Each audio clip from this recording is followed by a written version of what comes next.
আমার এই পাখিটা ছেলে না মেয়ে বোঝার কোনো উপায় নেই, আমি বুঝতেছি না। এই ককাটেলটা ছেলে না মেয়ে কোনোভাবেই বুঝতেছি না।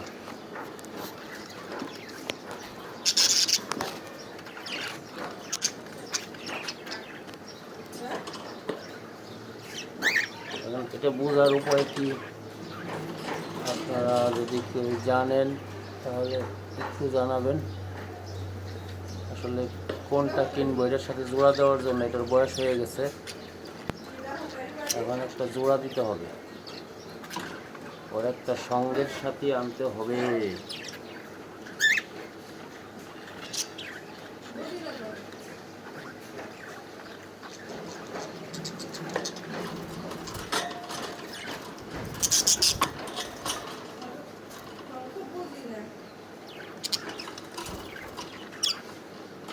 ঠিক আছে, ঠিক আছে।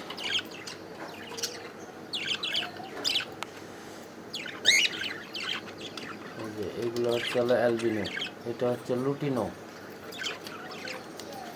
আর ককাটেলটাও হচ্ছে লুটিনো। অ্যালবিনোগুলো এই লুটিনোর বাচ্চা, ইয়েগুলা অ্যালবিনো বেরোয়েছে, তিনটা হচ্ছে অ্যালবিনো, আর চারটা আছে হচ্ছে লুটিনো। একটা হাড়ির ভিতরে অলরেডি ডিম পাড়তেছে, এটাও আপনাদেরকে দেখাবো কয়টা ডিম পাড়ে আর কয়টা বাচ্চা হয়।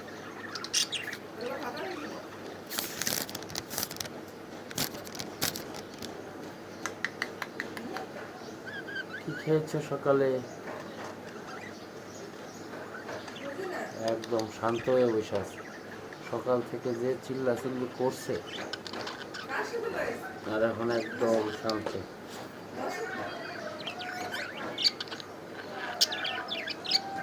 ককাটেলটাকে মাঝে মাঝে আমি প্রতিদিন একবার চেষ্টা করি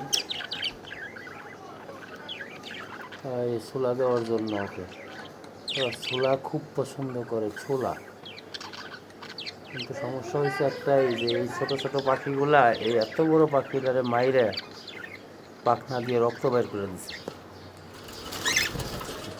তো দেখেন পাখনার এখানে দেখা যায় ওই পাশে রক্ত বের করে দিচ্ছে।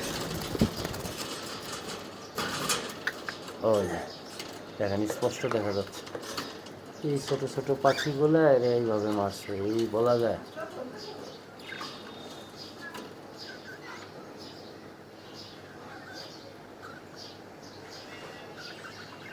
ওই যে হাড়ির ভিতরের থেকে যেটা বেরোয়ছে, হাড়ির থেকে ওইটা ডিম পারছে আবার, আর ওইটার বাচ্চাই এই যে ছোটো ছোটো যতগুলো দেখেন, একটা শুধু আছে ওর বাচ্চা না, এটা ওর জোড়া, আর যেগুলো আছে সবই ওর বাচ্চা।